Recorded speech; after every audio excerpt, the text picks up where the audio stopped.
No te escuchas, Adrián.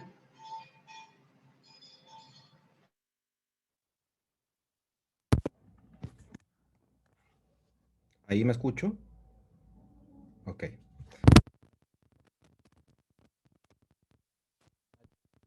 ¿No? Va a ser con el micrófono. ¿Ahí me escucho? Va a ser con el micrófono a la computadora. Disculpen el eco. Bienvenidos y todos a otra sesión de Memoria y Cultura. Tenemos una invitada de lujo, la doctora Elizabeth Yelling. Me voy a permitir presentar un breve currículum para quien no esté familiarizado con la doctora. La doctora es licenciada en Sociología por la Universidad de Buenos Aires y doctora en Sociología por la Universidad de Texas, investigadora superior del CONICET, con sede en el IDES, docente del programa de doctorado en Ciencias Sociales de la UNGS y del IDES, fue fellow del Wissenschaft College en Berlín y miembro del directorio académico de la misma institución. Sus temas de investigación son los derechos humanos, las memorias de la represión política, la ciudadanía, los movimientos sociales.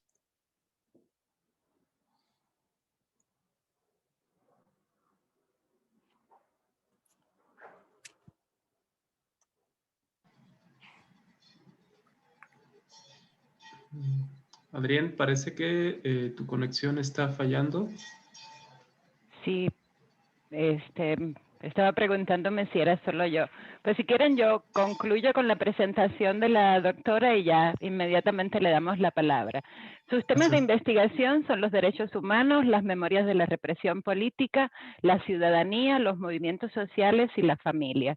Fue directora del Centro de Estudios de Estado y Sociedad, CEDES, miembro de la Comisión Mundial de Cultura y Desarrollo, Naciones Unidas y UNESCO, miembro del Instituto de Investigaciones de las Naciones Unidas para el Desarrollo Social en Ginebra, profesora e investigadora visitante en numerosas universidades, Chicago, Oxford, Ámsterdam, Florida, Texas, entre otras. Y entre sus libros más recientes se encuentran Los trabajos de la memoria y Pan y afectos, la transformación de las familias. Sus trabajos fueron publicados en Alemania, Brasil, Estados Unidos, Reino Unido, Suecia, Francia, España, México, Chile, entre otros países. Creo que no necesita mayor presentación, es un referente muy conocido para todos nosotros. Nos da muchísimo gusto y un honor que esté acá hoy para platicar con nosotros en este seminario. Le doy sin más la palabra, doctora Yelling. Bueno, muchísimas gracias. Yo me considero una trabajadora de la investigación social. Si tengo todas esas otras cosas todo eso que dijiste y por ahí más todavía, porque el último libro que tiene que ver con memoria se llama justamente La lucha por el pasado, cómo construimos la memoria social, que es lo que yo les dije que podían leer pedazos de ese libro para el encuentro de hoy. Si tengo todas esas cosas es porque soy bastante vieja y son muchas décadas de trabajo en la cual una va acumulando, que parecen capas geológicas más que una vida de trabajo. Me encanta la idea de poder estar con ustedes. Cuesta acostumbrarse a esta modalidad virtual que tiene sus bemoles. Es muy diferente mirarle las caras a la gente y ver las reacciones y sentir qué es lo que está pasando. O sea, yo no me gusta dar con grandes conferencias, sino más bien dar algunos elementos para la reflexión, algunas preguntas para iniciar diálogos, para poder pensar juntos. Y este formato no es necesariamente el más amigable para eso. Al mismo tiempo, permite esto de estar a gran distancia y a tener gente que está en lugares muy diversos y que de otra manera por ahí no tendría la posibilidad de participar en este tipo de eventos. Así que tiene sus pros y sus contras. yo no soy muy ducha en tecnología, tengo una cosa acá, otra allá, pero creo que vamos a poder transitar los próximos minutos con algunas ideas que yo les voy a presentar como para que después podamos tener un diálogo, conversación y inquietudes compartidas. La pregunta que guía todo esto, toda esta presentación, es cómo nos relacionamos con el pasado. Y en esto, la charla esta tiene que ver con qué ha pasado, qué ha pasado con el campo de estudios y el activismo vinculado con esa pregunta, con la pregunta de cómo nos relacionamos con el pasado. ¿Qué quiere decir recordar? ¿Para qué? ¿Qué quiere decir silenciar? ¿Para qué? ¿Quién? Etcétera, etcétera. En esto, digamos, hay todo un campo importantísimo sobre las memorias que no vamos a trabajar, que es el campo de las memorias individuales, porque hay una dinámica psíquica y neurológica que está muy estudiada, que en algún momento en esa búsqueda de interdisciplina tendríamos que poder empezar a ponernos en contacto con los neurólogos, los psiquiatras, psicoanalistas y demás, porque lo social no está separado de lo individual, pero hay todo ese campo sobre las memorias individuales sobre las cuales yo no voy a hablar hoy, sino que vamos a hablar más bien de las memorias sociales. Y las memorias sociales son memorias que están compartidas y que están de alguna manera en alguna de las esferas públicas, o sea, salen del rinconcito privado, personal, íntimo de cada una y cada uno de nosotros. Y la pregunta entonces, en términos de memorias sociales, es ¿qué se recuerda? ¿Quién recuerda? ¿Y para qué se recuerda?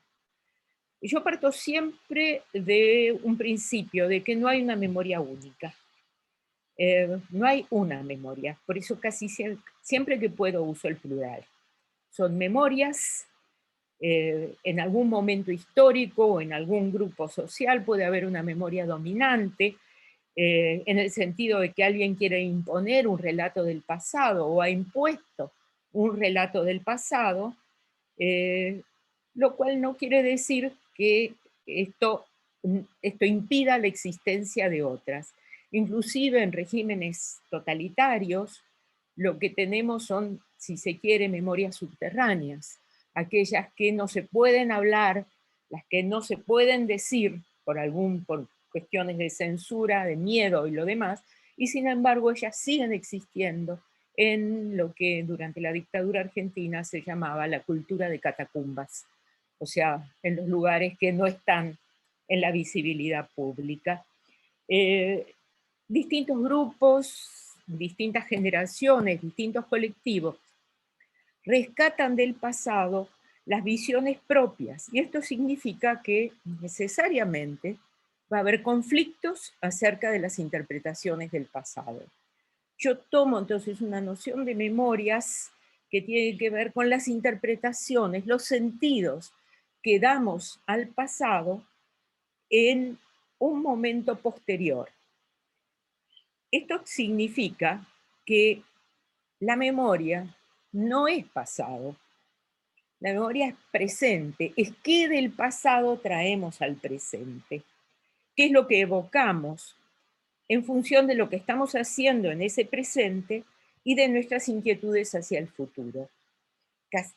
Casi siempre las memorias que se traen, los recuerdos y los silencios, porque memoria es de lo que hablamos, de lo que decimos, lo que expresamos, lo que performamos, pero también todo eso que guardamos, los silencios, lo que queremos dejar oculto, lo que no queremos decir. Eso ocurre en un momento que llamemos presente, y cuando estamos en la esfera pública, en general, tiene que ver con un objetivo o con una visión de futuro, con un horizonte de futuro. ¿Qué del pasado rescato para las luchas políticas y sociales en el escenario en el que me encuentro en función de mis proyectos de futuro? O sea, hay una compresión de tiempos en el cual pasado, presente y futuro se juntan en un momento, en una situación. O sea, el campo de las memorias, para que quede bien claro, es un campo de un presente en el cual están el pasado y el futuro. En el que recuperamos, silenciamos, olvidamos algo significativo del pasado en función de proyectos futuros. ¿Qué significa esto? Significa esto que las memorias, los recuerdos, los relatos, las narraciones, lo que quieran, del modo que quieran que se expresen estas memorias del pasado, no están nunca cristalizadas, sino que años después, en un escenario de objetivos o de deseos o de ilusiones de futuro diferente, con conflictos y alianzas sociales diferentes, las interpretaciones del pasado van a cambiar. O sea, no hay algo que está cristalizado. Y ahí es donde radica, tema que no vamos a tratar mucho hoy, la relación entre memoria e historia. Podemos decir que ocurrieron ciertos hechos, pero ¿qué sentido le vamos a dar? Y ahí estamos en el campo de la historia. Pero ¿qué sentido le vamos a dar a esos hechos en las luchas de nuestro presente o de un momento posterior? No está cristalizado. Hay procesos, que vamos a ver algunos ahora, que suceden a lo largo del tiempo y que hace que lo que antes estaba oculto aparece, lo que estaba silenciado empieza a hablarse, algo que se parecía significativo en un momento deja de serlo para reaparecer después. Para darles el ejemplo mexicano más claro, es que todo lo que tuvo que ver con las huelgas estudiantiles y con la represión del 68 es como que volvió a ponerse sobre el escenario político después de Ayotzinapa, o alrededor de Ayotzinapa. Y se empezaron a ver hilos de relación de un acontecimiento con el otro, y los históricos y los memoriosos, que hace que algo del pasado, del cual casi ni se hablaba, de pronto vuelve a estar en el escenario, en el lugar central. Mi experiencia de trabajo es una experiencia que está anclada más que nada en la Argentina, con mucho trabajo y mucha relación, porque tuvimos un programa grande de formación de investigadores e investigadoras jóvenes en 6 países del Cono Sur, de modo que mi experiencia tiene que ver con Argentina, pero también mucho con Uruguay, Chile, Brasil, Paraguay y Perú. Mucho menos con México, un poquitito con Colombia, pero mucho menos con estos temas en el caso de México. Así que lo que les quiero contar ahora es hacer una pequeña historia de cómo se desarrolló el campo de estudios de memoria en América Latina, pero visto desde el Cono Sur, que es desde el lugar donde yo estoy, como yo lo viví. El tema surge no porque los académicos y las académicas hayamos decidido en algún momento que teníamos que trabajar sobre esto porque sí, sino por el movimiento social. O sea, en la transición de las dictaduras a los regímenes, a la recuperación de los regímenes constitucionales que ocurrieron en el Cono Sur, primero en Argentina, en el año 1983, después paulatinamente en Uruguay, en Chile, en Brasil, en ese periodo de la década de los 80, los movimientos sociales, primero el reclamo básico del movimiento, lo que se llamó movimiento de derechos humanos, tenía que ver con una noción de justicia, con la idea de que si vamos a hacer una transición democrática, la nueva institucionalidad democrática necesita que haya un régimen de justicia. No se puede, la idea central era, no se puede pensar una institucionalidad democrática futura con impunidad. Y entonces allí entraba, primero el reclamo básico fue un reclamo de justicia. Pero el propio movimiento de derechos humanos en su trayectoria empezó a hablar de memoria. Las consignas, les cuento 2 o 3 consignas en Argentina. Ni olvido ni perdón. Ni olvido ni perdón quería decir memoria y justicia, ¿no? Son las dos. Eso no lo pusimos nosotros del mundo académico, lo pusimos aquellos que estábamos también incorporados al movimiento de derechos humanos, pero era una consigna del movimiento de derechos humanos. Muy influido por otra frase clave, que era recordar para no repetir, que era un slogan de los 80 muy importante, como que recordar aseguraba un futuro. 30 años después es un gran signo de pregunta, ¿cuál es la relación entre memoria y democracia? Pero en aquel momento el convencimiento era que era necesario recordar para no repetir, y que recordar aseguraba no repetir, cosa que yo le pondría un signo de pregunta grande como una casa en el día de hoy. Todos los informes de las comisiones de verdad se llamaron Nunca Más. Nunca Más es una consigna de memoria. Entonces fue el propio movimiento de derechos humanos que planteó los temas, la centralidad, lo que estaban reclamando era memoria. Y ahí, bueno, yo personalmente siempre digo, yo no elegí estudiar memoria, yo choqué con las memorias, porque yo estudiaba movimientos sociales, y al estudiar movimientos sociales, el movimiento social me reclamó que yo me ponga a estudiar qué diablos es la memoria. ¿Por qué están pidiendo esto? ¿Qué están haciendo para pedir esto? Lo digo en primera persona singular, pero es un movimiento mucho más colectivo. Entonces, lo que teníamos era un reclamo de justicia y al mismo tiempo otra cosa que era parte del no olvidar, era también un reconocimiento y un homenaje a las víctimas.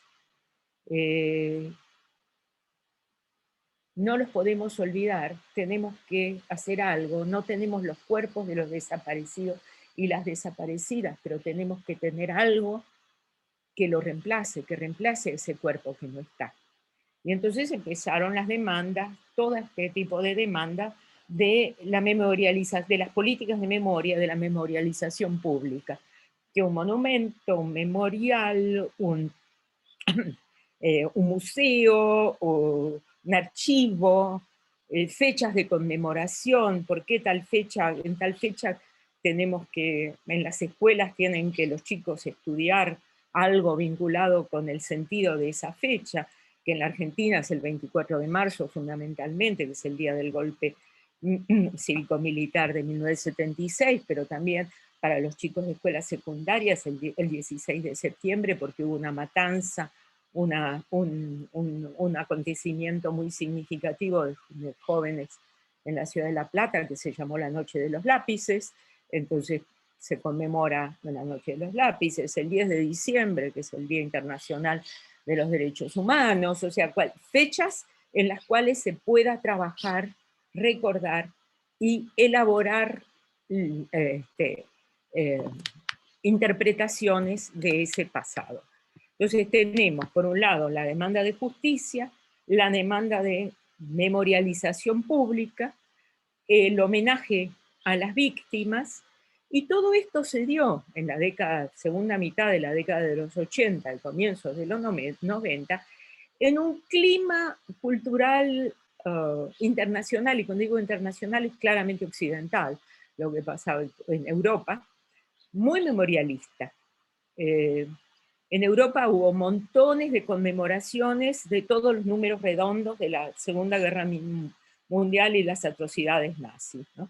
El aniversario de la liberación, el aniversario, empezó con el aniversario de la quema de libros en Berlín, cada fecha, cumplían 50 años, 1980 y algo se cumplía 50 años de algo que pasó en la década del 30, después en 1990 los distintos acontecimientos, y todo eso también provocó en el mundo académico comprometido europeo una preocupación que llegó también al desarrollo más conceptual, teórico, disciplinario, también, si se quiere, impulsado por el propio devenir de la acción sociopolítica de los escenarios que se estaban viviendo en el momento. El asunto es qué pasó desde entonces. Desde entonces, desde esas incursiones, desde ese momento, por un lado, en varios de los países se institucionalizaron políticas de memoria, con instituciones, con leyes, con conmemoraciones oficiales y con una política de recuperación de sitios y con una política judicial, por ejemplo, de exhumaciones. O sea, a nosotros nos llama poderosamente la atención que las exhumaciones que se están haciendo en México es por iniciativa social sin intervención institucional, cuando aquí nadie va a tocar una cosita si no es con una orden de juez. O sea, en Argentina se han hecho, y bueno, el papel que tienen, y tiene inclusive en México, el equipo argentino de antropología forense, en la formación de los forenses que van a hacer el trabajo de exhumación, es enorme, pero son distintas modalidades, donde la presencia del Estado, la presencia de la institucionalidad es muy diferente. O sea, desde las primeras exhumaciones que hubo en la Argentina, que fueron todavía durante la dictadura, para el reconocimiento de entierros NN, y después todo el trabajo genético para la identificación de restos, está siempre hecho con una institucionalidad, con un aparato que nos guste, no nos guste, lo que quieran, pero yo no puedo ir con una pala y empezar a hacer acabar un pozo. Por ahí al principio, muy al principio, pero enseguida el Estado se hizo cargo. En distintos países el Estado se hizo cargo de distintas maneras, pero en todos los países, por lo menos del Cono Sur, tenemos políticas institucionales de memoria de distinto tipo, que puede ser y que son, digamos,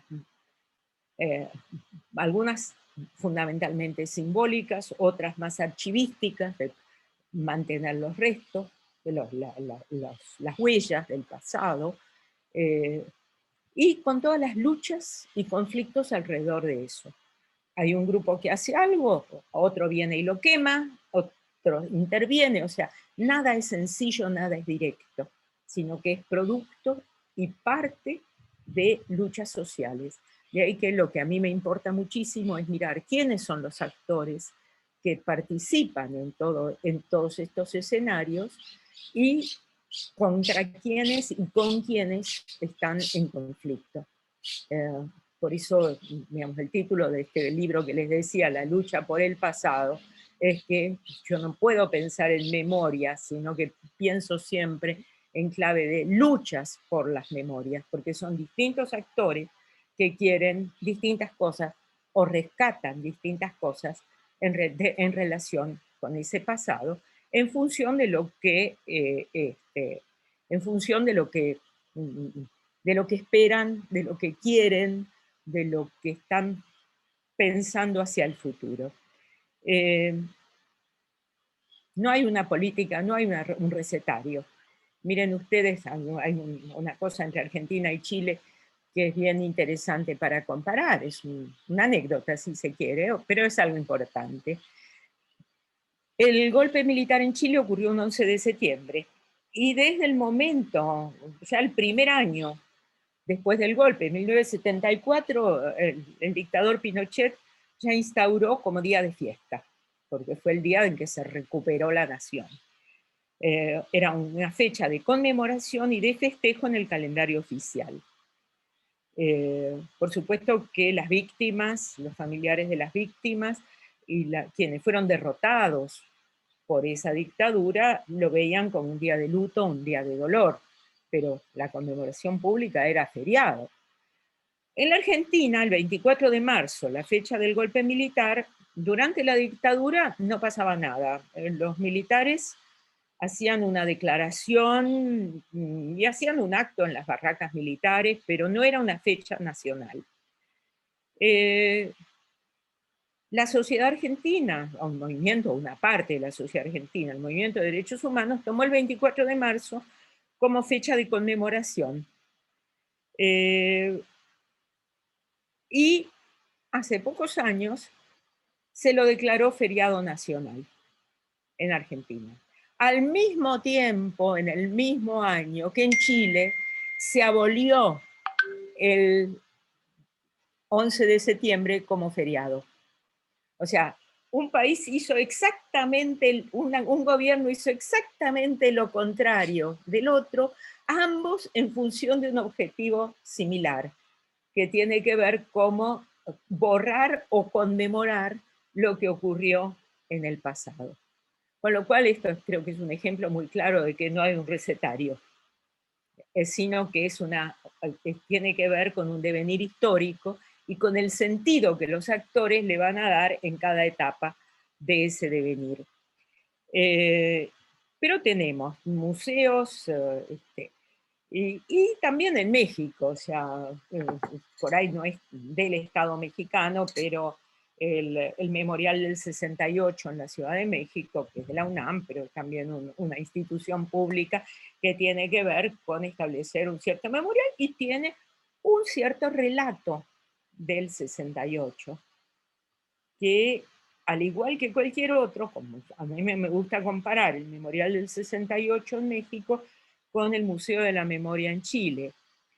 El Museo de la Memoria en Chile comienza el 11 de septiembre el relato comienza el 11 de septiembre de 1973. O sea, uno entra y lo primero que ve son los videos de los aviones tirando bombas en la moneda y el discurso final antes de su suicidio de Salvador Allende. Y el museo ese hace todo el relato, ahora lo están cambiando, pero hacía todo el relato hasta el día de la transición. En la última imagen del museo era el momento en el cual el presidente Aylwin asumía la presidencia de Chile, el primer presidente elegido en 1990, y había una gran manifestación en el Estadio Nacional. El 68 en México empieza con todo un enorme contexto internacional, hay mucho, perdón, voy a silenciar esto porque están entrando mensajes. Bueno, empieza con todo el contexto de la década del 60 en el mundo, después el contexto de la década 60 en México, y después los acontecimientos que fueron ocurriendo, y termina el día que termina la huelga. Y no nos dice absolutamente nada de lo que pasó después. Creo que es un 6 de diciembre que terminó la huelga del 68, la huelga estudiantil, y no nos dice nada, no habla de juicios, no habla de nada, de nada, de nada. ¿Esto por qué? Porque hay conflictos políticos, porque los estados tratan de llevar adelante las cosas y tienen otros que no les gusta lo que hacen. Y entonces ahí en esas negociaciones se produce un tipo de relato que está ahí para que las generaciones futuras, para las que tenemos una visión crítica de los discursos oficiales, vayamos y digamos, no señores, cuidado, aquí falta algo, hay muchos silencios. Pero bueno, esta es la parte de las políticas de memoria que tenemos entre manos en todas nuestras realidades. Al mismo tiempo que proliferan las políticas de memoria, la marcación de sitios, la formación de archivos y todo lo que ustedes se puedan imaginar, y medidas institucionales de más largo aliento, porque las herencias de las dictaduras y de las violencias permanecen mucho tiempo. Piensen ustedes que en este momento en Chile hubo un plebiscito y va a haber una convención constituyente que se va a conformar en el mes de abril para reformar la Constitución, porque la Constitución vigente en Chile es la Constitución todavía de Pinochet. O sea, pasaron 35, 40 años y eso no fue cambiado, y con mucho esfuerzo, mucha lucha, mucha violencia, mucha represión, recién ahora se está conquistando la posibilidad de reformar la Constitución. Y esta, digamos, y la Constitución chilena es quizás, en términos el vehículo más fuerte que uno pueda decir de memoria, no es simbólico, hace a la vida institucional y a las prácticas democráticas del país, que no se elijan todos los senadores, que tenga esto, o sea, montones de cosas, amarres que tiene la Constitución chilena en contra de la democracia, de prácticas democráticas. Al mismo tiempo, todo este periodo, desde el clima memorioso de los 80 en adelante, y aquí incluyo, ahí sí, ya en México y en todos lados, hay una producción cultural impresionante, películas, novelas, artistas plásticos, performances, todo lo que ustedes quieran, teatro, o sea, la proliferación de productos culturales que toman temas de memoria como foco de su producción es impresionante y creciente. No hay manera de abarcarlo y no hay manera, o sea, porque además, si queremos ser un poquito más interdisciplinario, no queremos que la gente de teatro solo hable con la gente de teatro y que la gente que la narrativa solo sea entre los que escriben ficción, sino que queremos diálogos. Entonces es inabarcable, realmente inabarcable. Y ya más en el campo académico lo que hubo fue una conformación de un campo académico de estudios de memoria. ¿Cómo se sabe que hay un campo académico? ¿Qué es un campo académico? Es una delimitación dentro del campo intelectual general de un área con cierto tema, con ciertos límites, con ciertas, yo lo llamo porteros, diciendo sí, vos entrás, no entrás. O sea, sí, tu trabajo entra, tu trabajo no. O sea, alguien que pone las reglas de ingreso, y con varias cosas. Procesos de formación de nuevas generaciones.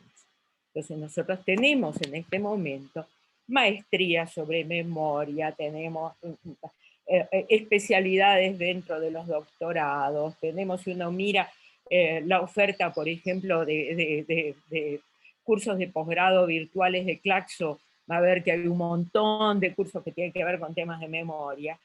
Hay revistas académicas, que es otro de lo que es poner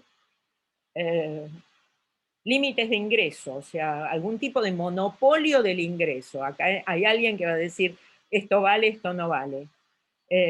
Procesos de formación y reproducción del campo, revistas y congresos. Esos son los símbolos de la profesionalización de un campo. En el campo de memoria lo tenemos todos, internacionalmente. Existe una asociación internacional de estudios de memoria, Memory Studies Association, que tiene un congreso cada año, que al principio, hace unos 5 años, había, qué sé yo, no sé, 300, creo que el primero hubo 300 participantes, el último presencial que se hizo en Madrid en 2019, porque en 2020 fue virtual, el último de Madrid tenía miles de participantes, mesas y mesas y mesas y mesas, revistas, ¿cuántas hay? Hay montones. Les recomiendo la de mi propia institución, que se llama Clepsidra, es una revista de acceso abierto, digital. Están todos invitados a mandar trabajos, cada número sale con un dossier temático y con artículos sueltos y con reseñas y entrevistas. Una revista muy dinámica que la llevan adelante un grupo de gente joven que yo admiro mucho, pero bueno, tenemos revistas especializadas, cursos, todo esto. Entonces hay eso es la conformación de un campo y un montón de redes internacionales.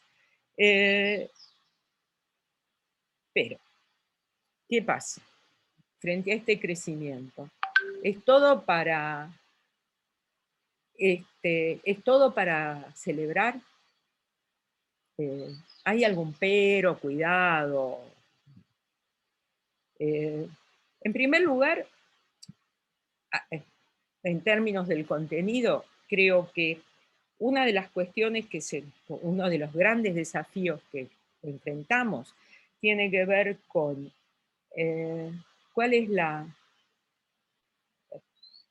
especificidad de los estudios de memoria. ¿Nos vamos a quedar con las memorias de la violencia política y de la violencia política reciente? O, como decía Rocío, hay memorias de la ciudad, hay memorias de otras cosas que no son, aunque puede haber mucha violencia también, pero no necesariamente en función del régimen político.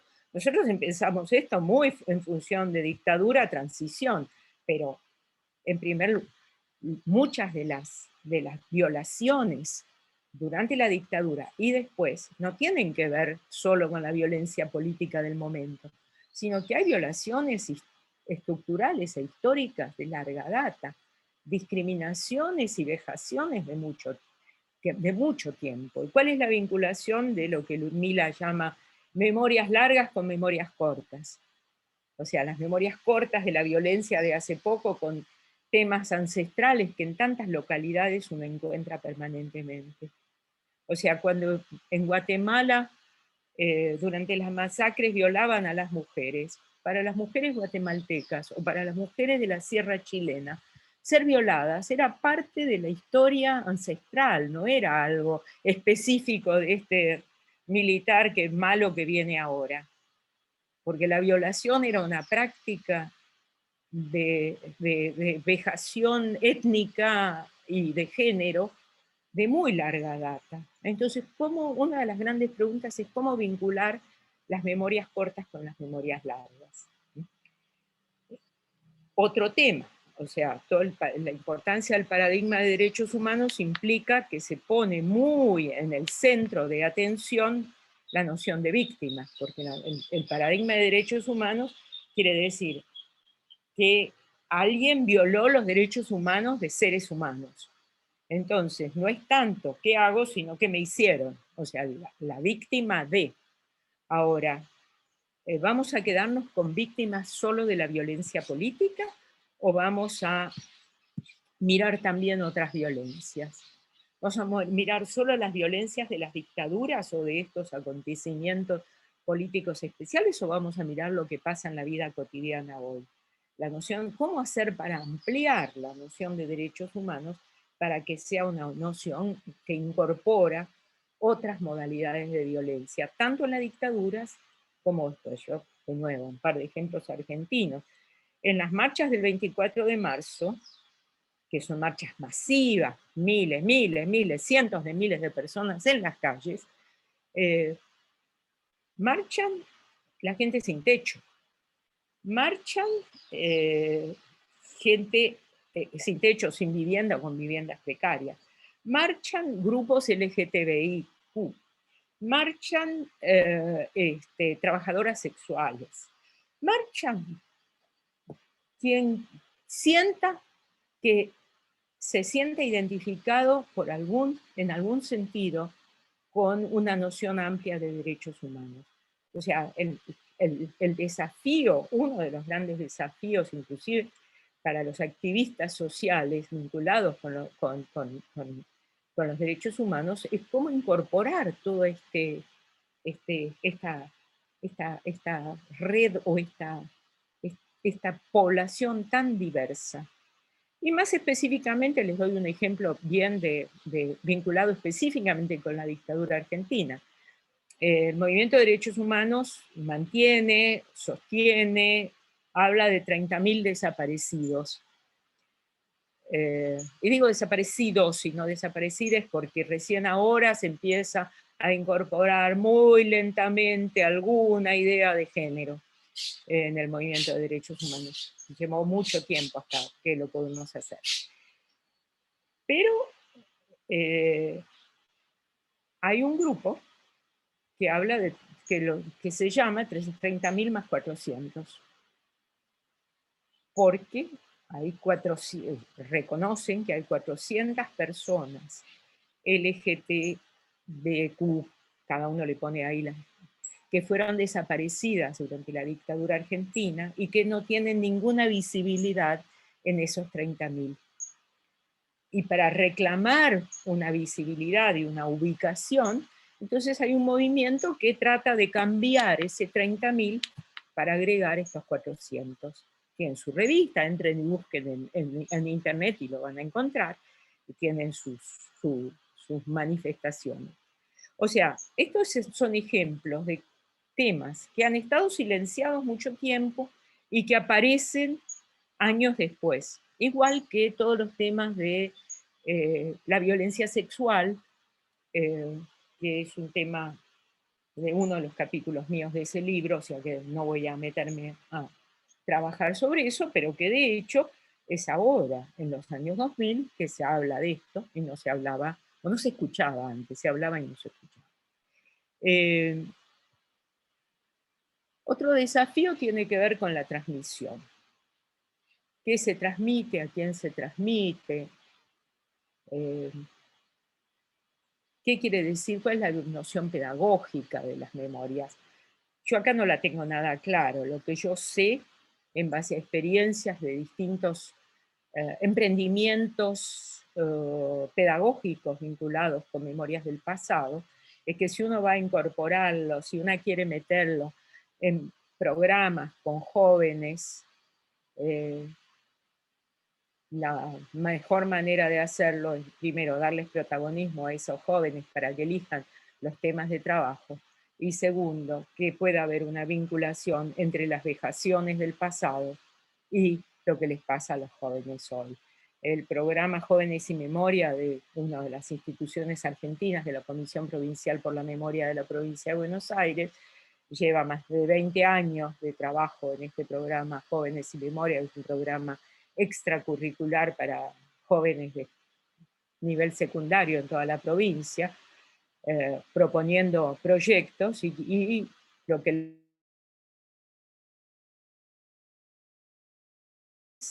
de distintas escuelas hagan su propuesta que vincule temas de derechos humanos con la situación actual y con el pasado. ¿Qué temas eligen para trabajar? Violencia policial, trata de personas, narcotráfico, contaminación ambiental, etcétera, etcétera, etcétera. Y tratan de vincularlos al programa. Lo que trata de hacer es vincular estas preocupaciones de la vida cotidiana de los jóvenes de hoy con temas que hacen a la noción de derechos humanos y a las vejaciones y las violencias del pasado. Bueno, yo no sé, creo que podríamos seguir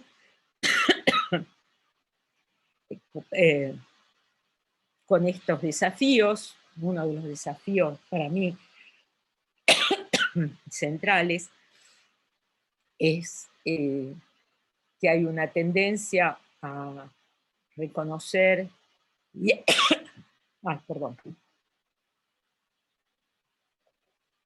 una tendencia a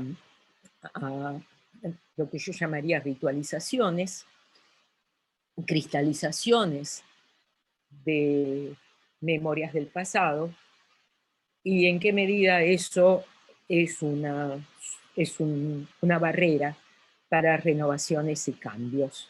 Me parece que no podemos poner memorias por decreto, no podemos poner memorias, porque la memoria es un proceso subjetivo de dar sentido a la vida.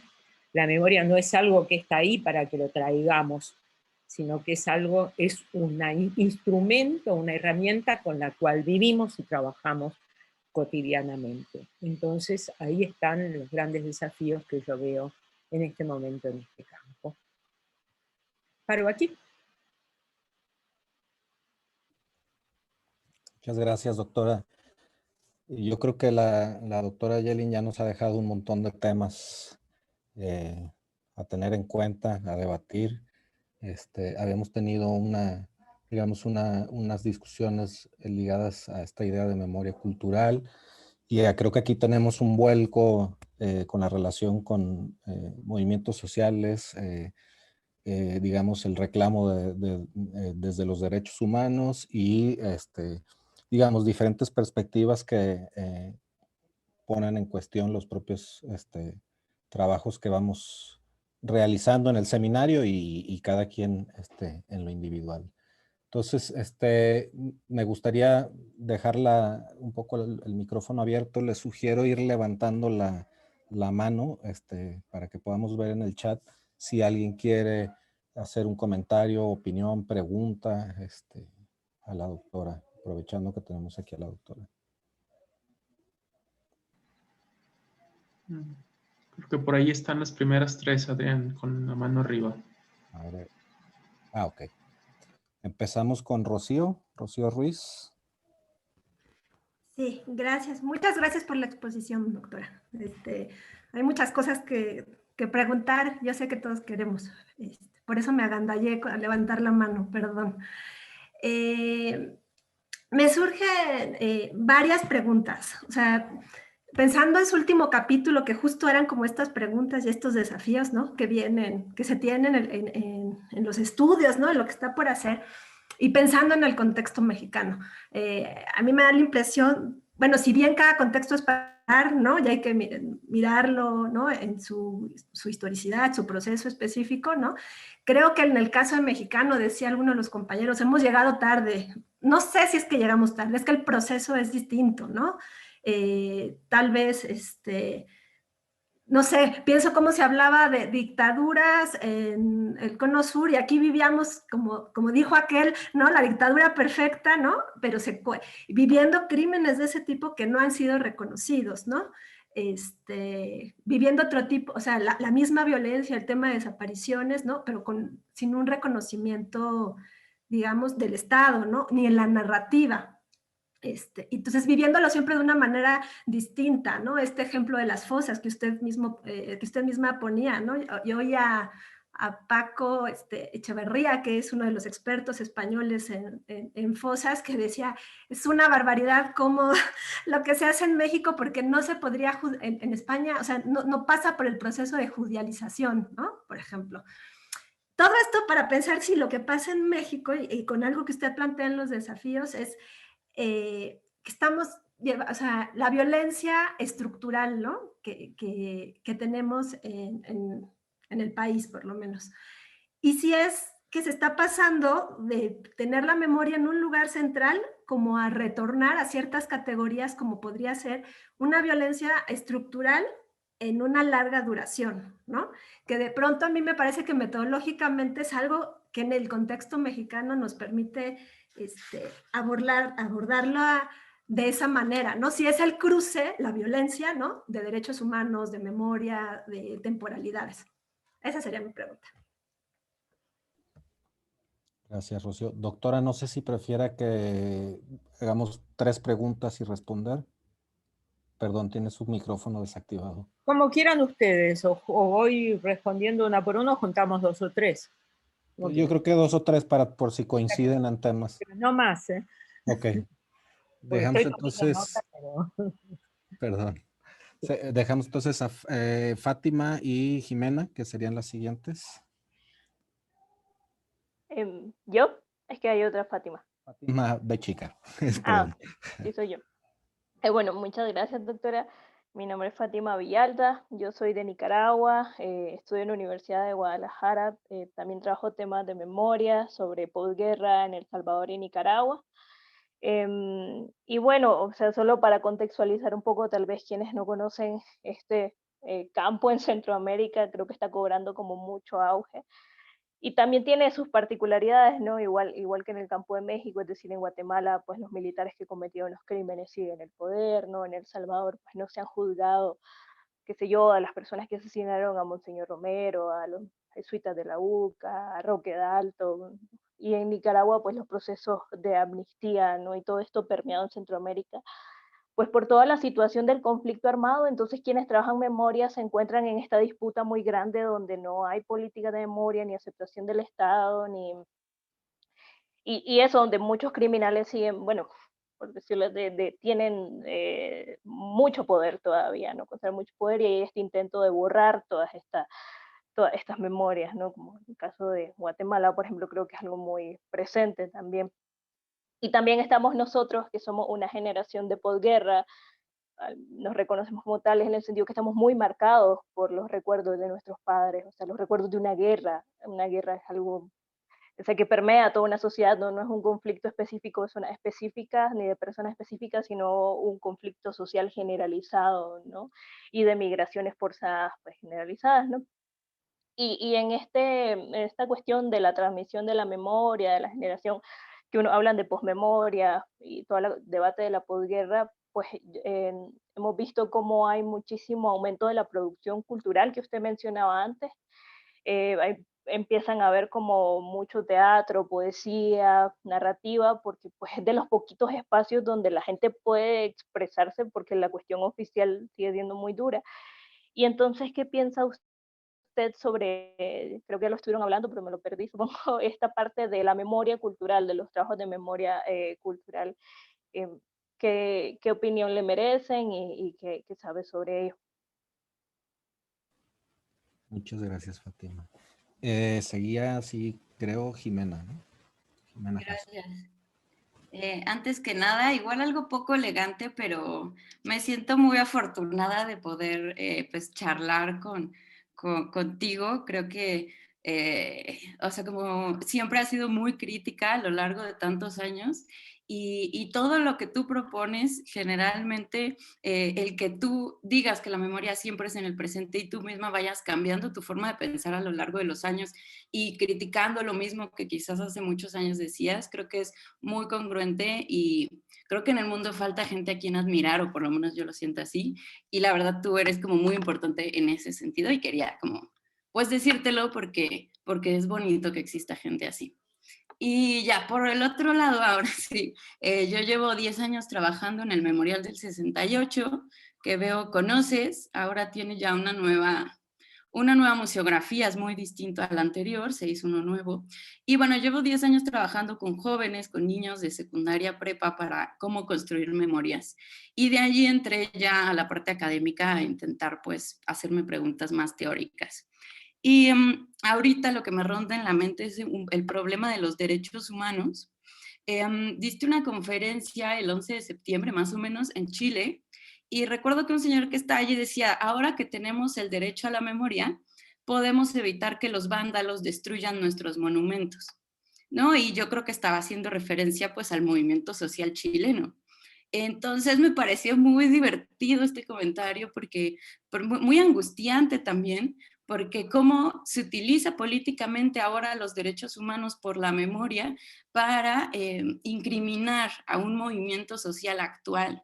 Entonces creo que los derechos humanos son un concepto súper interesante, súper peligroso, y ahora que tú decías que la memoria se construye desde los derechos humanos, me empiezo a hacer preguntas sobre qué se está dejando de lado en las memorias cuando se construyen solo desde los derechos humanos. ¿Cuáles serían las implicaciones de que la memoria se construya desde allí? Y luego acabas de decir que quizás la idea sería ampliar la noción de derechos humanos para que se integren más perspectivas, pero ¿qué tal si podemos alejar? No sé, me quedo con la duda muy amplia, si podemos alejar la memoria de los derechos humanos, si podemos separarla, ¿qué se ganaría, qué se perdería? Y bueno, por allí como son mis angustias y reflexiones. Muchas gracias, Jimena. Doctora, dejamos aquí esta primera ronda de preguntas. Le cedo la palabra. Bueno, hay bastante tema para comentar aquí.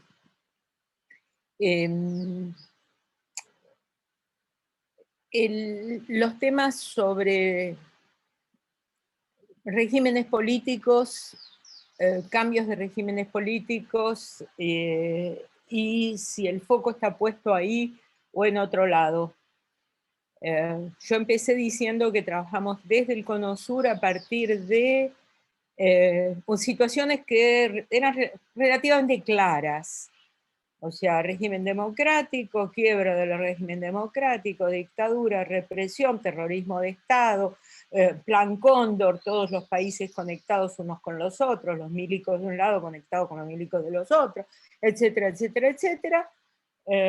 Movimientos sociales, movimientos de derechos humanos, transición y qué se hace después de la transición. Ese es el modelo de los países del Cono Sur.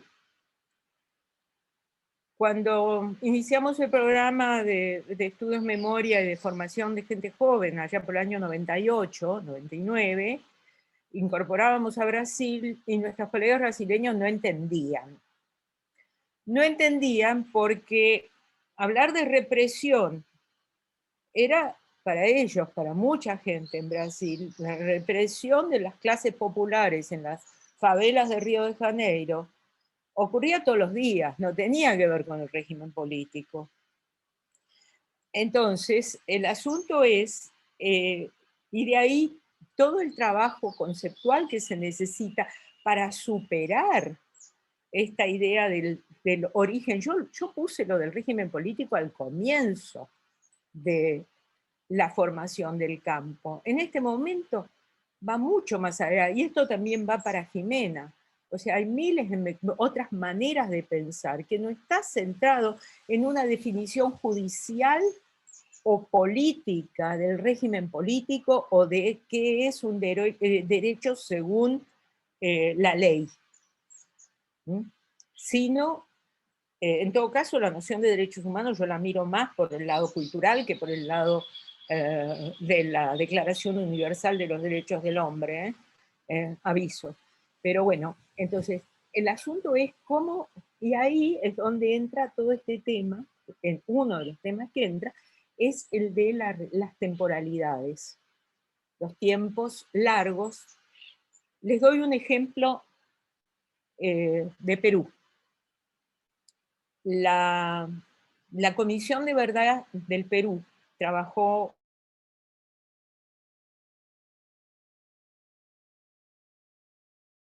instrumento que se llama Comisión de Verdad. Tanto en los temas de género como en lo que enfrentaban que tiene que ver con los temas de etnicidad. Entonces, si uno lee el prólogo o la introducción al informe, ¿a qué conclusión llegaron? 75% de las víctimas de la violencia entre 1980 y 2000 de Perú, que fue el periodo sobre el cual trabajó la Comisión de Verdad y Reconciliación, eran quechua hablantes. O sea, eran pueblos originarios o gente que estaba en la sierra, eran pueblos originarios. 75% de las víctimas. Miren la magnitud. Entre los pueblos originarios ayánicas de la Amazonía, la represión fue tal, o sea, las matanzas fueron tales, que si la misma proporción de ayánicas que se dio entre los ayánicas hubiera ocurrido en el Perú como un todo, como 15% de la población peruana hubiera sido masacrada en este periodo de violencia. ¿Significa esto que fue una guerra étnica? ¿Significa esto que fue? La conclusión a la que llega la comisión, después de mucho, mucho trabajo, es que esto no fue una represión especialmente étnica, pero que no se puede entender lo que pasó sin el contexto histórico y estructural de las discriminaciones y las desigualdades de la sociedad peruana en el largo plazo. Y ahí está el gran desafío, cómo vincular acontecimientos del corto plazo con estas violencias estructurales y las discriminaciones estructurales de largo plazo. O sea, pones el dedo en la llaga, Rocío, de uno de los grandes desafíos que este campo de estudios tiene. tiende a quedarse, y la proliferación de investigaciones a las cuales que yo critico muchísimo, es que otra tesis de maestría, otra tesis de doctorado sobre cómo se construyó el memorial de tal pueblito en tal lugar que se parece a otro pueblito de otro lugar, y hay cientos y cientos y cientos de estudios de ese estilo, o la masacre de tal y los testimonios de las víctimas de la masacre. El dolor está, lo local es muy significativo para todos y todas, pero a menos que nos metamos en temas estructurales, lo que vamos a tener es una proliferación, un enorme archivo de casos. Pero ¿qué hacemos con un enorme archivo de casos si no los podemos poner juntos en algún marco más amplio? O sea, no sé, eso es lo que a mí... Y esto se vincula, si se quiere, con lo de Jimena, con lo de... y los derechos humanos. El paradigma de los derechos humanos como producción cultural, no como texto legal. Porque como texto legal puede estar, y todos los países acordaron, o muchos sí, otros no. Hay una Declaración Universal del año 48, que la parte de derechos civiles y políticos, muchísimos países, casi todos los países occidentales y muchos otros, China no y otros no, han aceptado. Hay otra parte que es derechos económicos y sociales, que, por ejemplo, Estados Unidos nunca firmó, nunca ratificó. Hay otra parte posterior al 48, esto es muy posterior al 48, de derechos colectivos y derechos de incidencia colectiva, como el derecho a la paz o el medio ambiente, que menos países todavía, pero todo eso es lo legal. A lo que voy es que la década del 70 fue crucial en la expansión cultural de la noción de derechos humanos. Si uno mira en el mundo, qué es lo que pasó en la década del 70, y esto lo han estudiado, está trabajado, es que en muchísimos lugares se comenzó a pensar las situaciones de violencia en clave de víctimas de derechos humanos. En el caso, en nuestros países, luchas políticas hubo siempre, represión hubo siempre, desapariciones hubo siempre, desapariciones políticas y qué sé yo. Antes, bueno, peleé y perdí, ¿no? Ahora soy víctima de violaciones de derechos humanos. O sea, eso es algo que cambió en la manera de encarar los temas en muchos lugares, en algunos lugares con más fuerza que en otros. Entonces, encuadrar todo en o sea, lo que hay es una noción de víctima que no estaba tan expandida hace 50 años. Una noción de víctima que después parecería como que ser víctima da derechos. Y entonces comienza un proceso de victimización, de autovictimización de todo el mundo. Muchísimos militares en nuestros países dicen que son víctimas, se identifican como víctimas.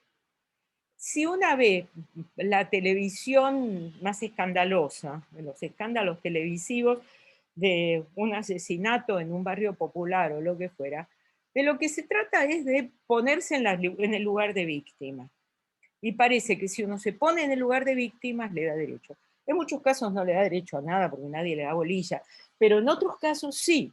Entonces, todo el tema de la prevalencia del enfoque de derechos humanos es en realidad es una de las herramientas que tenemos para la denuncia frente al Estado. No tenemos tantas, la gente no tiene tantas herramientas para la denuncia. Porque más conceptualmente, más teóricamente, si nosotros hablamos de derechos, deberíamos también hablar de responsabilidades y de deberes. porque la ciudadanía se comporta tiene esos dos paquetes. Y ponemos muchísimo énfasis en tengo derecho a una casa, tengo derecho a la educación, el derecho a una infancia protegida, el derecho a lo que ustedes quieran. Y pocas veces hablamos de responsabilidades. Inclusive hubo un ejercicio internacional interesante en un momento, una especie de cuestionario que circuló. Si ustedes quieren poner 10 responsabilidades humanas que contrapuestas a los derechos humanos, ¿qué ponen? Y en los países lo único que sabemos es que hay que votar, si el voto es obligatorio, hay que pagar impuestos. Esas son las responsabilidades sociales y ahí se acabó. Entonces, creo que estamos en el umbral, y aquí yo creo que la pandemia puede llegar a movilizar, es cuando me pongo un poco optimista con la movilización de solidaridades en las pandemias, a asumir otras responsabilidades sociales que vayan más allá de la familia y más allá del entorno más íntimo y de la responsabilidad ciudadana de pagar impuestos que están ahí para ser violada y de votar cada X años. O sea, creo que estás tocando un tema muy crucial para este momento histórico y que podemos hablar de derecho a cualquier cosa. ¿Tenemos derecho a la memoria? Yo no sé si yo llamaría derecho a la memoria. O sea, no sé si hablaría de derecho y que la memoria solo se arma de derechos humanos. No, de ninguna manera. Lo que más hay en memoria son memorias familiares. Si ustedes van a mirar, o sea, hay toda una dinámica de familia, de memoria de familia, donde las mujeres arman los álbumes de fotos y transmiten y cuentan, y las abuelas cuentan, y se pasan recetas de cocina. Y hay 10.000 otras formas de memoria, que no necesariamente que son constitutivas de las identidades, porque la memoria e identidad vienen juntas, son constitutivas de las identidades, que son sociales, y que no necesariamente pasan por una noción formal de derechos humanos.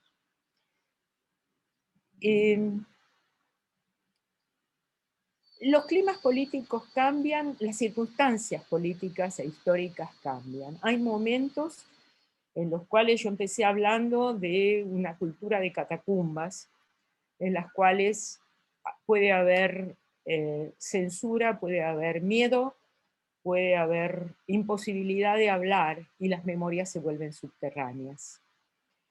En muchos de nuestros países hay vaivenes que van en una dirección y en otra. Aún en aquellos países en los cuales por ahí hubo, pienso en Perú, en que hubo una comisión de verdad, donde hubo una institucionalidad que se estableció y qué sé yo, pero el conflicto peruano era un conflicto que sigue vigente y que no hay una manera única de una memoria, no hay una memoria, hay múltiples memorias. Y si ustedes van al LUM, al lugar de memoria de Lima, y pueden transitarlo un poco y quedarse a escuchar un poco lo que dice la gente que va a haber gente que está indignada de lo que ahí se dice y otra que va a estar indignada por la razón contraria, porque dice demasiado poco. Entonces, aquí no estamos hablando de una lucha, pero hay circunstancias en las cuales, y yo empecé hablando diciendo, hay circunstancias políticas que no permiten, aún cuando una quiera, decir ciertas cosas. Y entonces se arman estos bloques donde... pero la sociedad es más que el Estado y más que las instituciones. Y entonces hay otros canales. Y esos canales, de a ratos, circula, la información o lo que sea circula, y son estímulos para la gente para pensar y para elaborar sus propias identidades y sus propias memorias. No hay nada que se pueda hacer por decreto. De hecho, hay en este momento un debate muy fuerte sobre el negacionismo. El negacionismo son aquellos intentos de negar que alguna violencia del pasado haya ocurrido y entonces se prohíben. En el Parlamento chileno estaban discutiendo una ley antinegacionista. En Europa hay varios países donde no se puede negar, está prohibido negar la Shoah. Está prohibido negar los crímenes nazis. Pero también en Polonia está prohibido señalar que hubo colaboración polaca con los nazis, que es lo contrario. O sea, cuidado con las prohibiciones. Los negacionismos existen, siempre va a haber gente que va a decir no, no fue así.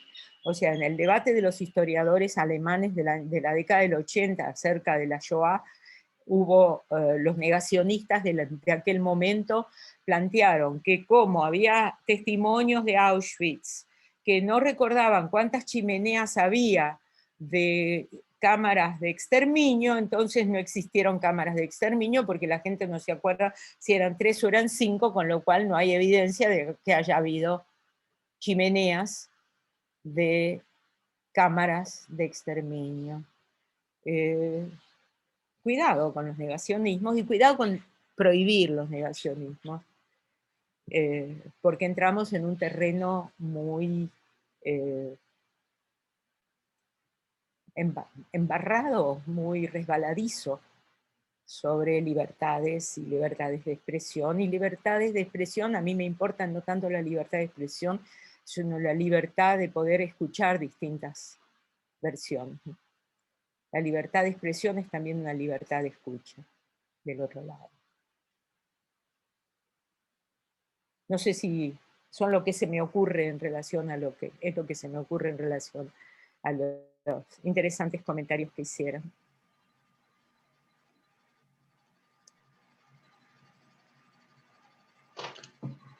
No te escuchas, Adrián. Perdón. Tenemos otro bloque de 3 preguntas. Teníamos una que se nos salió ahorita por cuestiones de internet. Entonces, empezaríamos con Eliatriz García.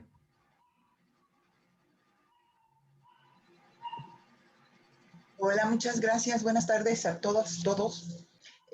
Muchísimas gracias porque tus escritos, tu conferencia me ha ayudado a aclarar muchas situaciones. Yo estoy trabajando con trata de personas, las víctimas de trata de personas, precisamente sus historias de vida, para darle un poco más, esto que tú hablabas de vincular las memorias cortas con las memorias largas.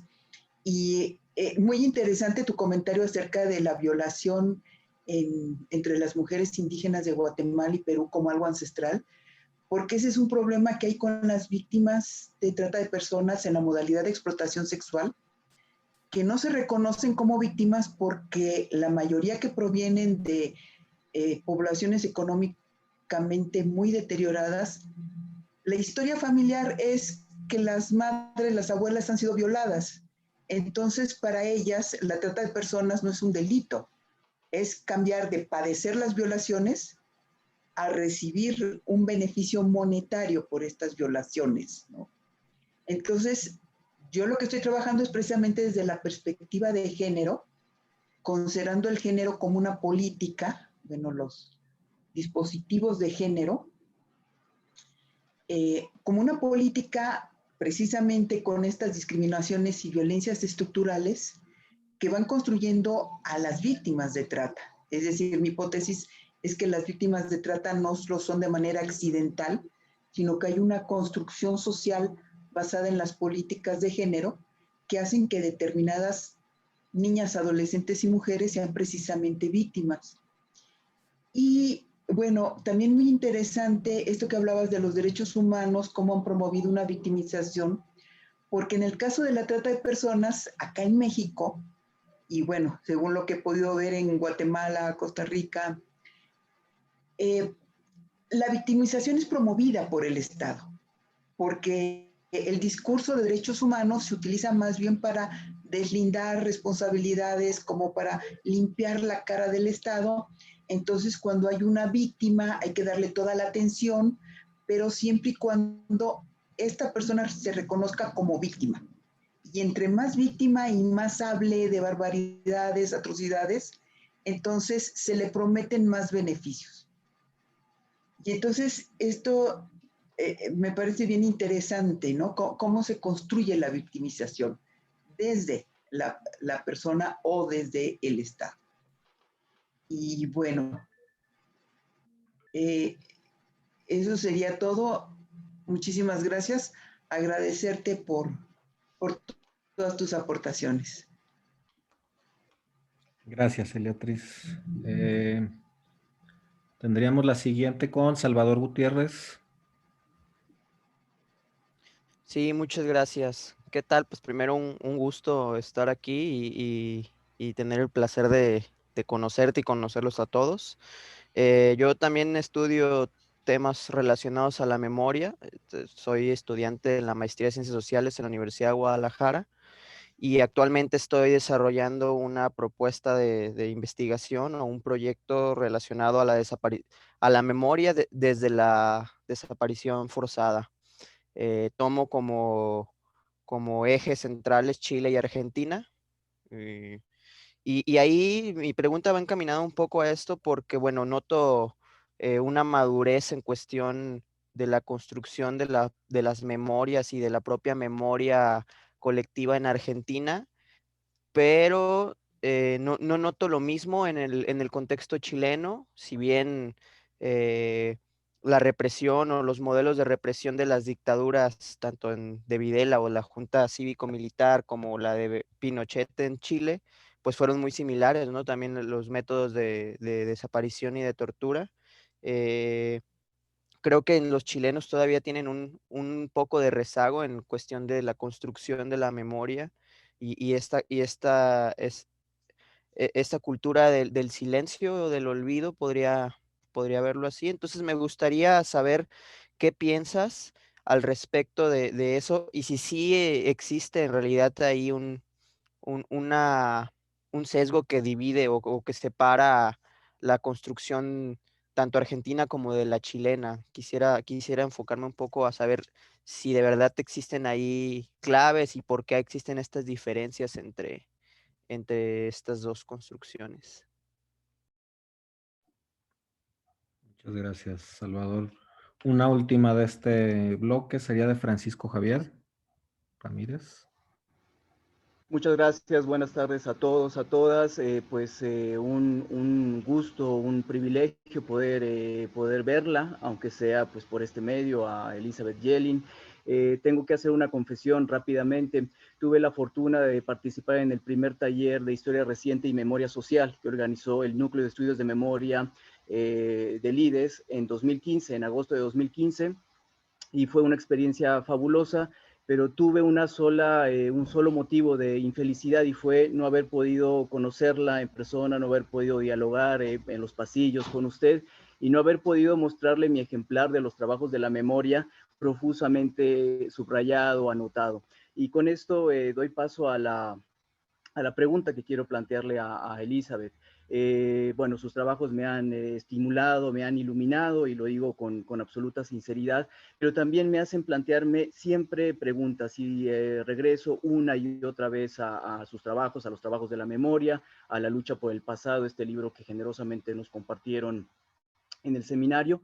Y mi pregunta es aparentemente muy sencilla, pero también muy profunda, porque surge de una permanente inquietud, un poco, quizá usted esté de acuerdo conmigo, nos hemos convertido como en un campo de moda, donde caben muchas cosas y se pueden hacer muchas cosas, pero al final del día, digamos, uno se queda pensando, ¿memoria para qué?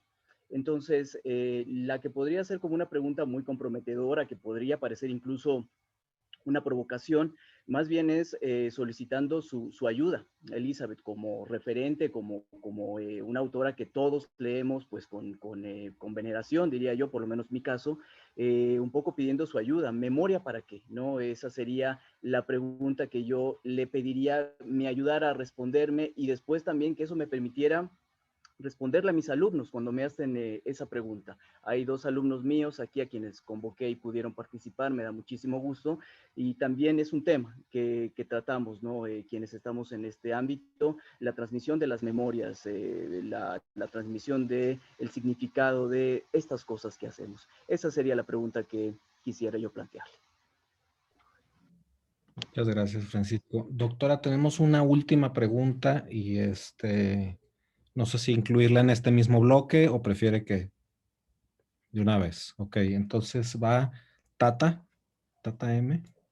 Sí, buenas tardes, muchas gracias, Adrián. Sí, cae perfecto justamente con el comentario de Francisco Javier. Antes que nada, un gusto conocerla. Entré de primera y me asusté porque solo escuchaba a los pajaritos detrás y pude entender la gente que es fan de alguien y se pone nerviosa, y entonces me dieron muchos nervios. Quería contarle esa anécdota. Porque como decía Jimena, es muy difícil, o bueno, no sé si en el mundo académico, porque en el mundo académico soy muy nueva, de admirar a alguien. Entonces, pues admiro mucho su trabajo, porque especialmente en estos estudios de la memoria, encontrar una voz clara se me ha dificultado teóricamente. Entonces admiro mucho su trabajo y le agradezco a Fátima Pérez, que fue la que me hizo el enganche a esta invitación, entonces estoy muy contenta. Bueno, yo he dado unos saltos impresionantes en los estudios de la memoria, porque realmente yo soy diseñadora industrial colombiana y he trabajado en bibliotecas y museos construyendo narrativas digitales. Digamos que ese es el resumen súper general, y es la razón por la que hoy en día estoy estudiando una maestría en Canadá sobre estudios hispánicos. En este orden de ideas estoy interesada, y bueno, mi trabajo de tesis es sobre la intersección entre la memoria y los medios digitales. No solamente como desde los estudios de la memoria como un estudio teórico, sino también mi interés por reconocer cómo se interpreta la memoria, ¿no? Cómo atraviesa los medios digitales y cómo la gente lo está recibiendo. Más allá de un estudio de cuántas personas le dan un like, cuántas personas hacen comentarios, en mi caso puntual estoy estudiando el Centro de Memoria Histórica de Colombia, que desde el 2012 tiene pues cuentas en Instagram, cuentas en Facebook, etcétera, y empezaron a comunicar este tipo de memorias a través de narrativas digitales. Entonces, en este orden de ideas, mi pregunta es, ¿cree que el concepto de memoria se transforma o debe tener unas consideraciones para estudiar desde la perspectiva del desafío de la transmisión o medios digitales? Muchas gracias. Muchas gracias, Tata. Adelante, doctora. Son preguntas bastante diversas o comentarios bastante diversos, desde lo más teórico y general, memoria para qué, hasta cuestiones bien empíricas de qué diferencia o similitud hay entre Chile y Argentina en distintos aspectos, pasando por estos desafíos más conceptuales o más de herramientas que plantea Tata, ¿no? Primero voy a pasar un aviso.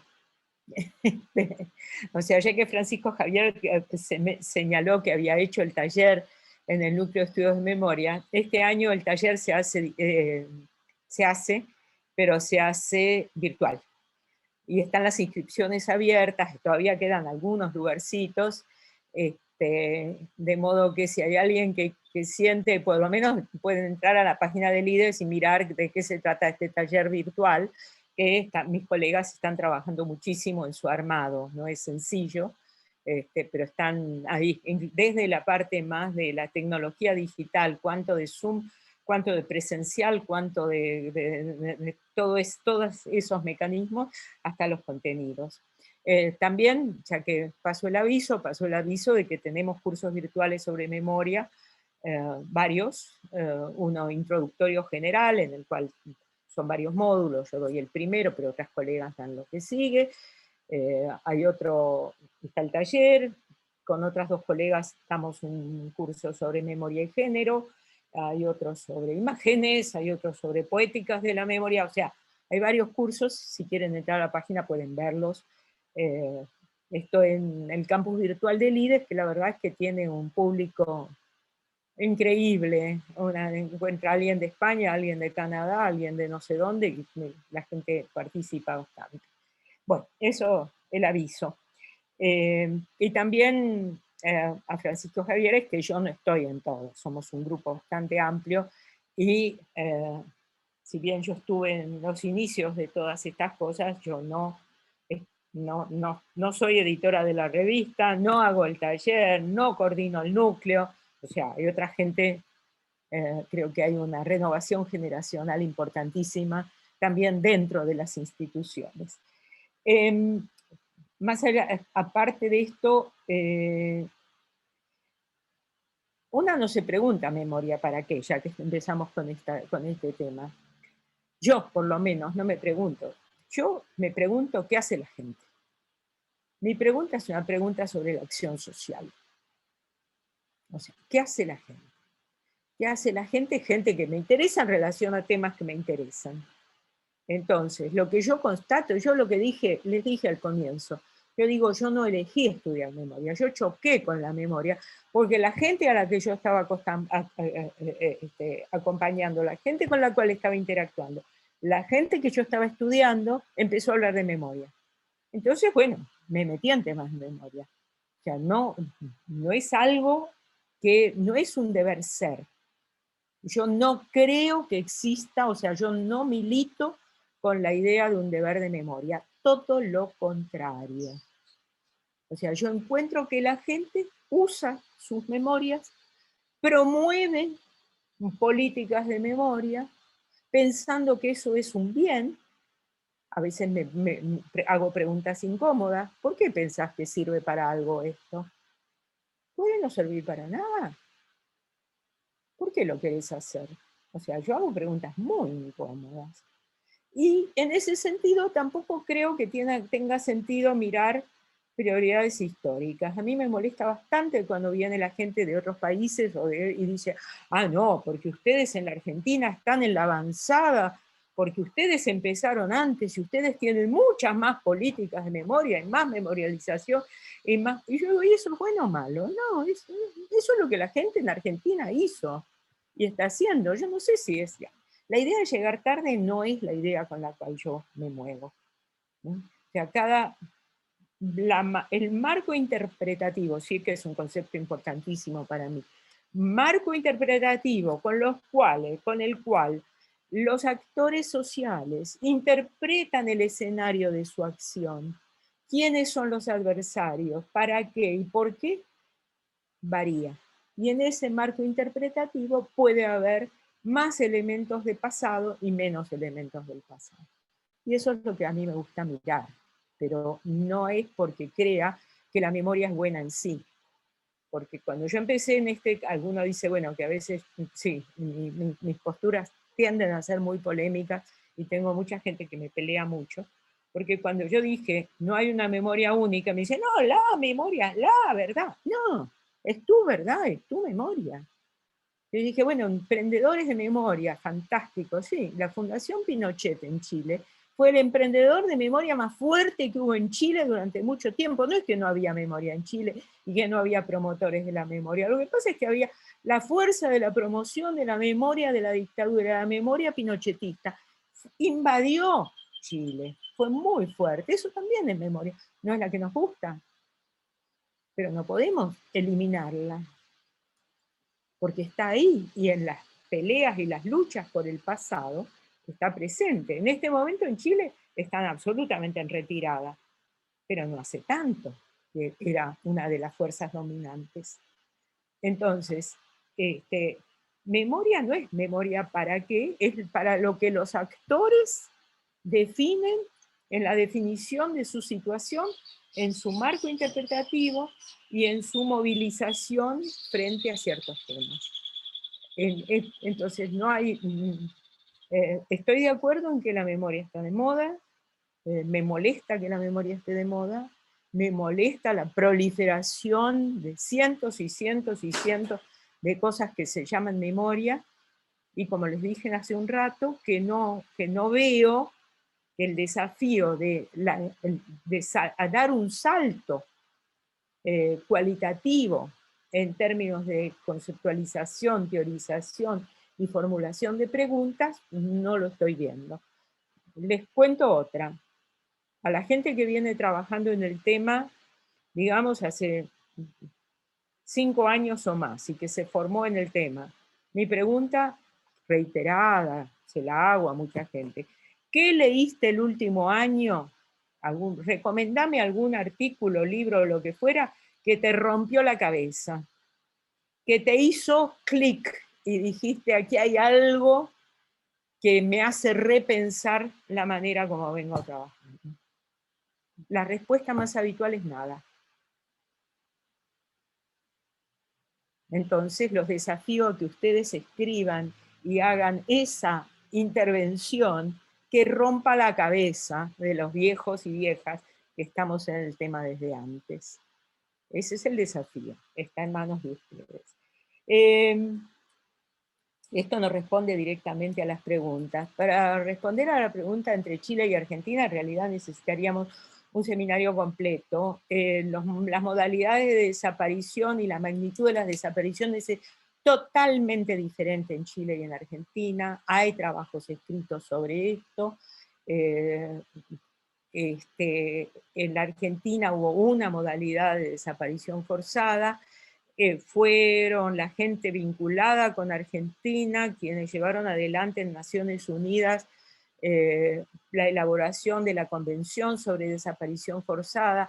Sería muy interesante estudiar, para quien se interesa en este tema, Salvador, te lo sugiero, todos los mecanismos y la historia de cómo se llegó a esa convención, creo que es, o al acuerdo sobre la definición internacional de desaparición forzada.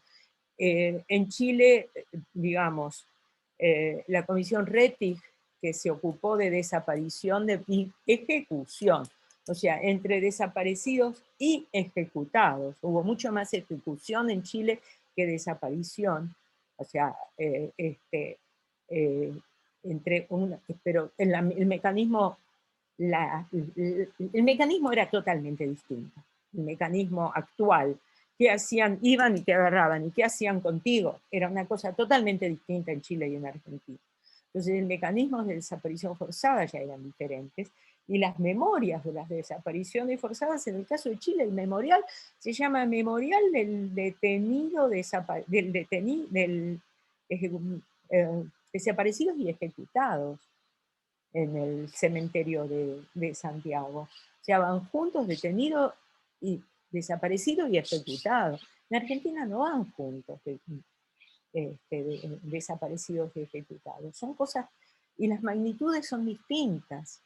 Entonces, me parece que un estudio comparativo es interesante, es importante, pero guardando qué papel tienen las clases sociales.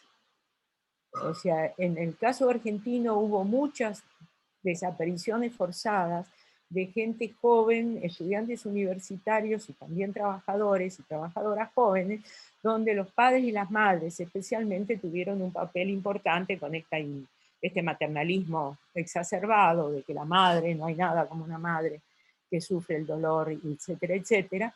En Chile la desaparición, o sea, lo que más hubo fue exilio y cárcel de funcionarios políticos que eran más grandes, que eran hombres, que era otra generación.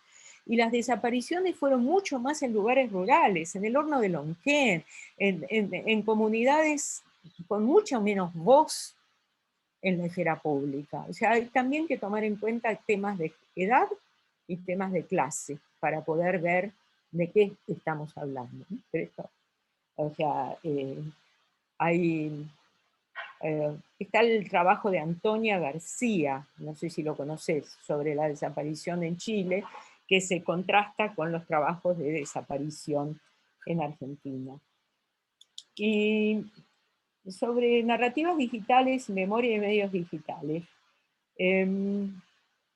No, cada una de las herramientas o cada uno de los canales de comunicación tiene su especificidad y por otro lado tiene otra cosa.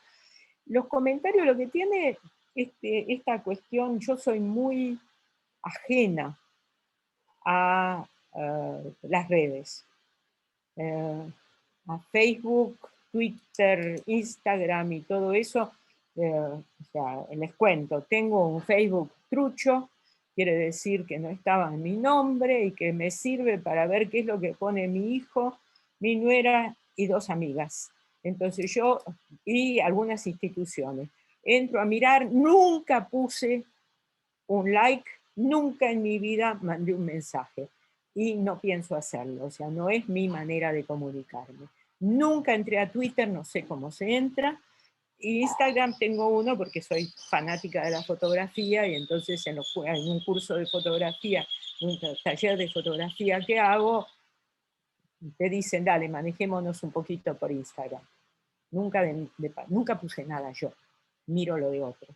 Así que en medios digitales cero, pero por otro lado, conozco investigaciones que trabajan sobre los mensajes en medios digitales. Y ahí creo que hay una cuestión que es la instantaneidad, la temporalidad de esos mensajes, que es algo instantáneo, de corta duración.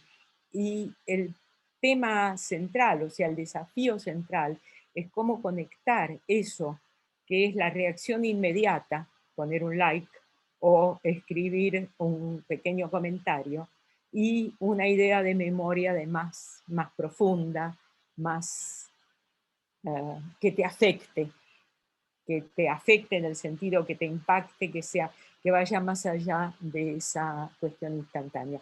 Yo no lo tengo resuelto, pero me parece que ahí hay algo.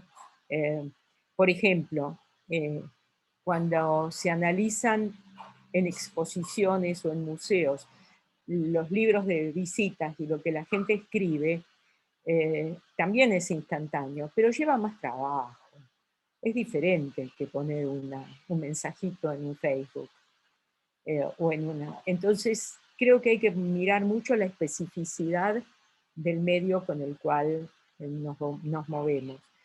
Y una de mis cuestiones ahí ya más cuando miro un poco iniciativas pedagógicas de memoria, cuando los chicos de una escuela van a visitar un sitio de memoria,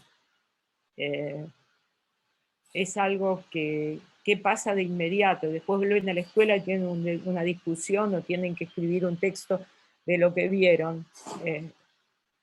¿Qué les queda un mes después? O sea, la recepción es un tema para todos. Los que estudian medios, y muchos de ustedes lo hacen, saben que los expertos en medio les escapan a estudiar la recepción, porque es muy difícil. Más allá de saber si lo vi. Entonces, yo no tengo herramientas para ayudar ahí, porque siento que la memoria es un proceso subjetivo que requiere decantación, que requiere sedimentación y que requiere, como en toda sedimentación, que después algo lo mueva. Y entonces, ¿cómo combinar eso con medios instantáneos? La verdad es que no lo sé. Pero bueno, ahí está el desafío para ustedes. Bueno, creo que... Perfecto. Doctora, Perdón, pensábamos que este sería el último bloque, pero regresó Nelly Maldonado, que tenía problemas con su internet, y yo creo que con esta pregunta cerraríamos el bloque. Ay, muchas gracias y una disculpa por haber tenido que salir y entrar, pero ni modo, a veces esto de lo virtual. Bueno, estoy muy contenta de poder participar aquí y de escucharla directamente. Yo estoy empezando el doctorado en estudios latinoamericanos en la UNAM y pues llevo mucho tiempo muy interesada en los temas de memoria. He leído, bueno, sus libros, la verdad, desde principio, no sé, el 2003, 2004, es lo que nutrió ya buena parte de lo que hice antes. Y ahora parte de lo que me pregunto tiene que ver con la propia idea de campo y lo que ha presentado también nos ha dicho aquí sobre la construcción del campo. Y en particular me interesa saber qué tanto usted observa que el propio campo ha ido generando ya una dinámica, digamos, como epistemológica propia. Y si conoce trabajos que se hayan hecho al respecto, ¿no? Como ¿qué tanto ahora sí que el propio campo genera sus estudios sobre cómo teórica y metodológicamente está aportando al estudio pues, no solo de la memoria, porque me parece que también está dando mucho instrumental para pensar justamente las dinámicas de luchas sociales y de conflictos en torno al pasado. Me parece que como nos dijo ahora, ¿no? Hay muchos estudios de caso que la verdad es que hay muchísimos estudios de caso, pero luego yo no he visto que haya un trabajo, digamos, de pensar ahora sí sobre cómo desde el campo se aporta todo un instrumental teórico metodológico. Y bueno, parte de mis inquietudes y quisiera escuchar su punto de vista. Muchísimas gracias.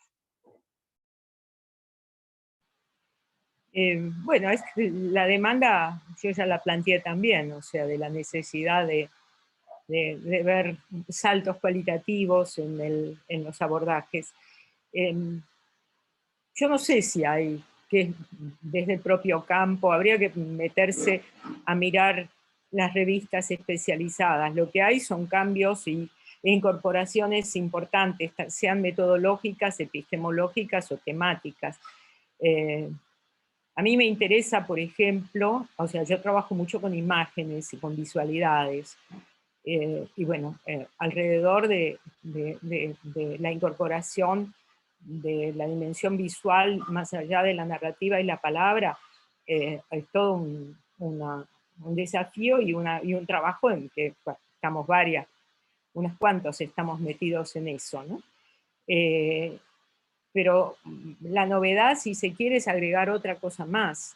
No tanto el testimonio. ¿Vieron? Estuvimos toda una tarde hablando y nadie habló de la palabra testimonio. Si esto hubiera sido hace 10 años, todo el mundo estaría hablando de testimonio. O sea, hay cambios, hay modas dentro de la moda. O sea, hubo Beatriz, que habla de trata, dijo que estaba tomando testimonios de víctimas o cosas, pero después nadie habló de testimonios.